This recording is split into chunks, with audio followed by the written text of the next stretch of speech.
Hello दोस्तों, आप देख रहे हैं आपका अपना यूट्यूब चैनल ज्ञान की बात मोटिवेशनल। आज हम बात करने वाले गंडक नदी के बारे में। गंडक नदी को नेपाल में गंडकी और नारायणी नदी के नाम से भी जाना जाता है। ये भारत तथा नेपाल के उत्तरी भाग से होकर बहने वाली एक महत्वपूर्ण नदी है। बिहार में वाल्मीकि राष्ट्रीय उद्यान और टाइगर रिजर्व इस नदी के तट पर स्थित है। गंडकी नदी को पुराणों में बहुत ही पवित्र नदी बताया गया है। ये नदी हिमालय से निकलकर नेपाल के रास्ते कुशीनगर होकर पटना के पास गंगा में मिलती है। ये गंगा की सप्तधारा में से एक है।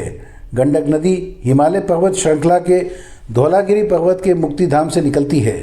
महाभारत काल में घटी कई पौराणिक घटनाएं गंडकी नदी से संबंधित हैं।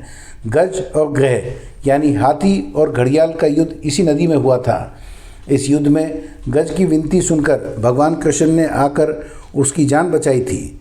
अन्य पौराणिक कथा के अनुसार जरासंध वध के बाद पांडवों ने इसी पवित्र नदी में स्नान किया था।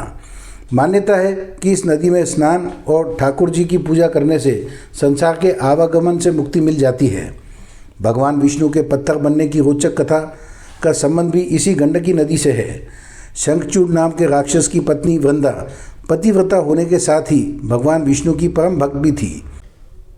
भगवान विष्णु ने महादेव के साथ मिलकर छल से वृंदा का पतिव्रता धर्म नष्ट कर दिया था ताकि उसके दैत्य पति का अंत किया जा सके। इसके बाद वृंदा ने क्रोधित होकर भगवान विष्णु को श्राप दिया कि वे पत्थर बन जाएंगे और कीटों द्वारा कुतरे जाएंगे। जिसके बाद अपने भक्त के श्राप का मान रखते हुए भगवान विष्णु पत्थर के रूप में गंडक नदी में आज भी पाए जाते हैं। भगवान विष्णु के जिस शालिग्राम रूप की पूजा की जाती है वे इसी नदी में मिलते हैं। गंडक नदी में पाए जाने वाले पत्थरों के बारे में जानकर आप हैरान रह जाएंगे। गंडक नदी में ठाकुर जी की आकृति मिलती है, उसमें भगवान विष्णु का वास होता है। नदी में पाए जाने वाले शिला जीवित होते हैं और वे बढ़ते रहते हैं।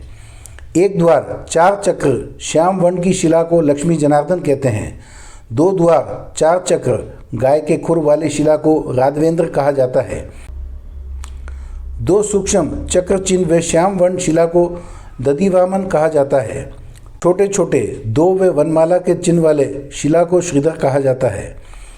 इसी तरह अलग अलग शिला को रणराम, राज राजेश्वर, अनंत, सुदर्शन, मधुसूदन, हेग्रीव, नरसिंह, वासुदेव, प्रद्युमन, संकर्षण, अनिरुद्ध जैसे नामों से पूजा जाता है।